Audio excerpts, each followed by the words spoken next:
Straight off into it, man. You was born in Texas. No, actually born in Little Rock, Arkansas, man. I'm originally from Arkansas. Another transplant to the state of Texas, man. And I graduated, like I said, I'm 47, so I graduated from high school in '96. Ended up going to school and didn't go directly to school when I graduated. Ended up going to the University of Memphis in about '98, '99. Spent about a year and a half there, and then came here in 2000 due to me getting really sick and having to, drop out of school.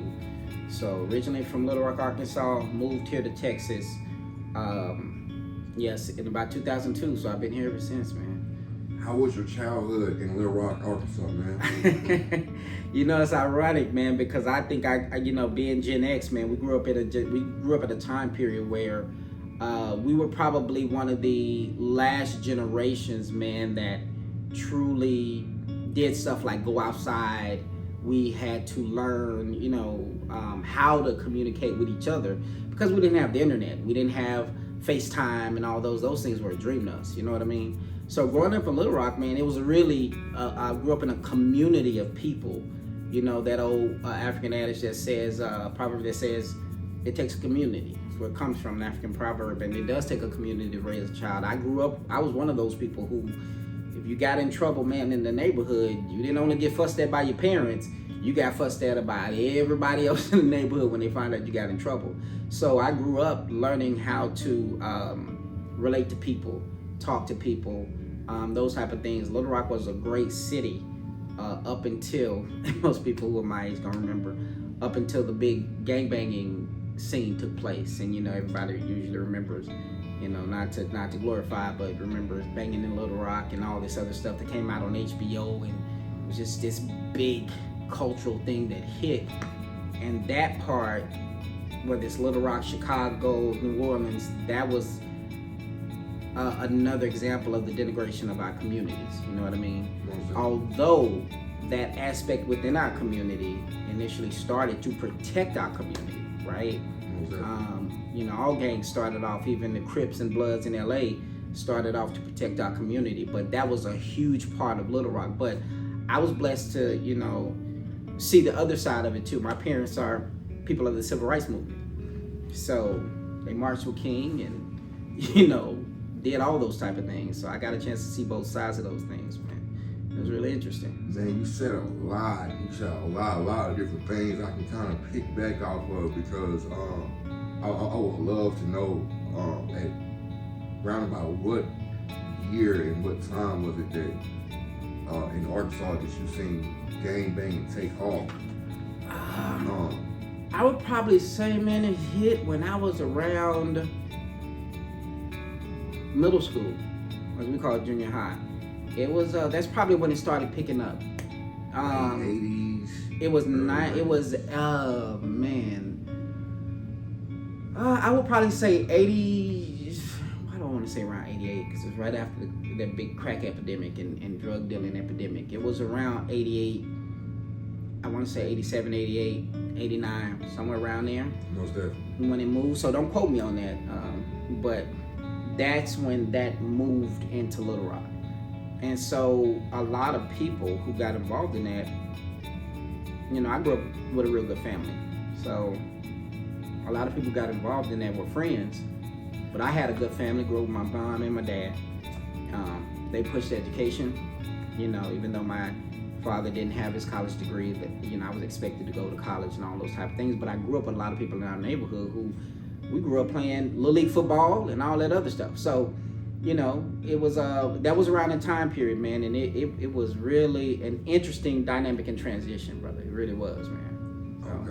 Okay. I like that, man. And another thing I heard, man, you said that your mom and dad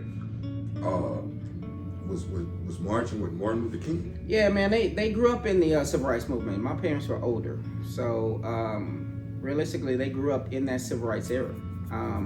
As a matter of fact, my dad was part. The biggest thing that I like to let people know that comes out of Little Rock is the high school I graduated from, Little Rock Central High. And those of you who are older and know a little bit about history, just look up the Little Rock Central High crisis. I graduated from that high school, but there was, and and that was around 19, I want to say 58, somewhere around there. But yeah, they were part of the movement, man, and you know, they understood the dynamic. So I can directly go to my mom and talk about when they couldn't go to movie theaters, or if they did, they had to sit in the back or the balcony. Why they couldn't go to restaurants, why they had to stay to their side, even had fountains that they could only drink out of. Those things that we only hear about, Jim Crow, right? That we just hear about. My parents experienced it. So I was able to kind of tie that into, you know, I know I've said a lot, but I tie that into my identity, you know what I mean? And graduating from a school like Little Rock Central High was an honor for me, because at the end of the day, that's part of, you know, American history, not just Black history. To walk the steps of Minnie Jean Brown and Ernest Green and those type, who, you know, one of the first that graduated from an all-white high school. So they had to fight for that, man. And so yeah, it was a lot to take in. My dad was part of a lawsuit that happened prior to them being admitted to Central, and it still is called Aaron versus the Board of Education in Little Rock, Arkansas. And my dad was part of it. I'm a junior, so he's listed. My aunts are listed, and that's what woke me up. When I just said, whoa, you never know what your history says until you get to looking into it, and how much your direct relatives has impacted the world, as we know. Okay, now I'm gonna get off subject just a little bit. Really.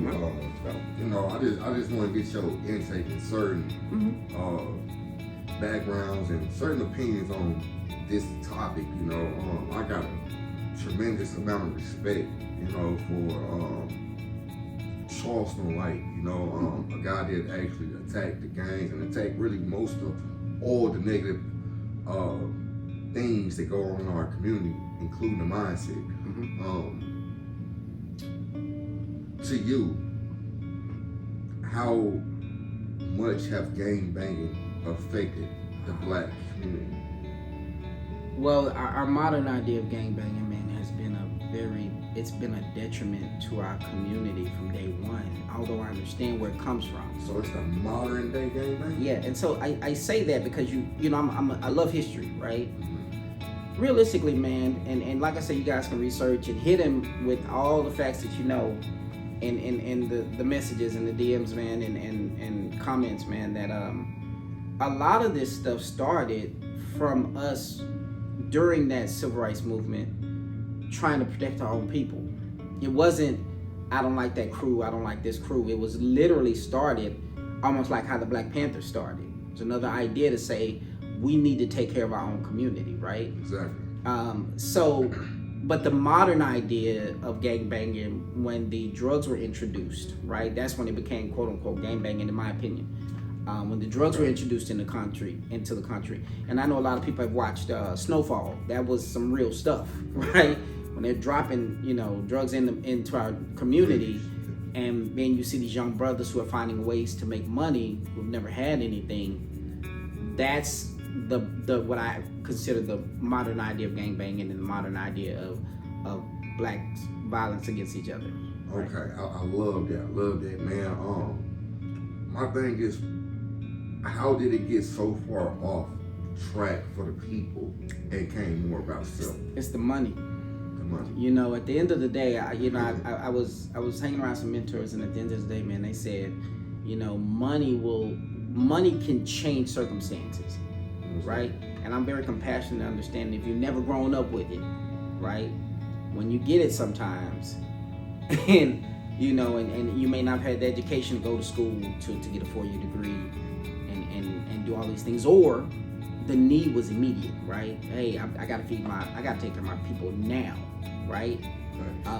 I gotta figure out how to go hustle. You know, it wasn't, as we talked about, it wasn't anything like Uber, GoPuff, or any side hustle jobs that you can get. It was, I gotta figure it out, right? Right. So when you got so much stuff in the streets and a product which goes to business, and there's a need for that product, you're gonna get a lot of people who lose focus of what this was put together for in the first place, right? Mm-hmm. Every community has turned ill-gotten gains into something good. Some have put people in the White House, and you know, you can do your research. The Kennedy clan came from mobsters.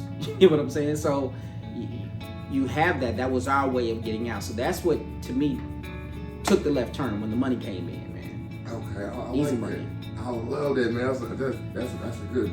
You know what I mean? That was a good way of explaining that, man. I want to ask you as far as the games in our communities. You know, to me, it shows, you know, the weakness that our man was facing at that time. Absolutely. You know, I could agree. Me personally, I don't know. I didn't live in them days, but I can imagine there wasn't many women a part of